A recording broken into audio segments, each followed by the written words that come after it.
It's okay to say good morning. I'm Southern, y'all. We need a little call and response here. Y'all, I am Congresswoman Nikema Williams, and I proudly represent Georgia's fighting 5th Congressional District, and I have a feeling for the next 4 years we're going to be doing a lot of fighting here for the women and families that we represent across this country. I also am proud to serve as the Chief Whip of the Democratic Women's Caucus. Y'all, first of all, it's been a long 19 days.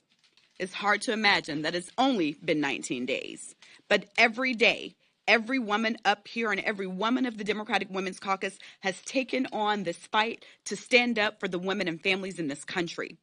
But we've taken on fights long before, and I know that this won't be our last. The Trump administration is attacking us at every opportunity. Just 2 days ago, the unconstitutional, not congressionally appropriated DOGE took on an unprompted and illegal field trip to the CDC, a public health organization that is centered in my district. In the midst of their attack on our Constitution, they're attacking our public health institutions. My office is getting hundreds of calls from constituents worried about these fundamental health centers like the Centers for Disease Control and Prevention, the NIH, and so many others. I heard from one constituent that she is afraid that her son will literally die because of Elon Musk's attempt to take away Medicaid funds. She called the office in tears because she didn't know what would happen if her son, who receives SSI and Medicaid, is not able to continue to get the life-saving treatments that he gets every month. I've even received reports that maternal and child health centers of excellence across the country have received letters to cease and desist all activities. Imagine that. In the midst of the maternal health crisis in this country, and in particular my home state of Georgia, where we continually rank 50th out of every state, they're trying to close frontline support centers. Y'all, Georgia has one of the highest maternal mortality rates in this country, with Black women being 3 times more likely to die from pregnancy-related complications than any of our counterparts.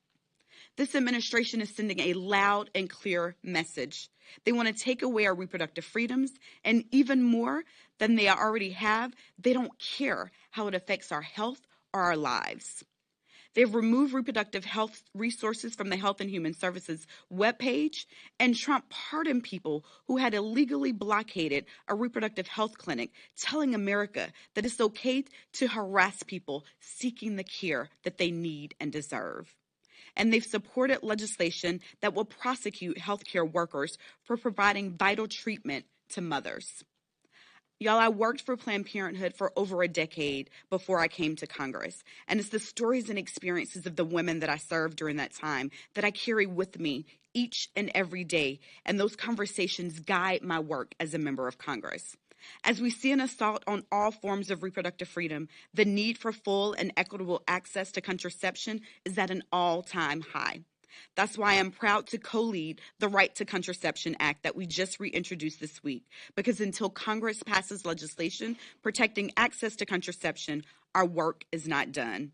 The power to make decisions about our health, our bodies, and our futures must be ours and ours alone, not Donald Trump's, and definitely not an unelected billionaire like Elon Musk.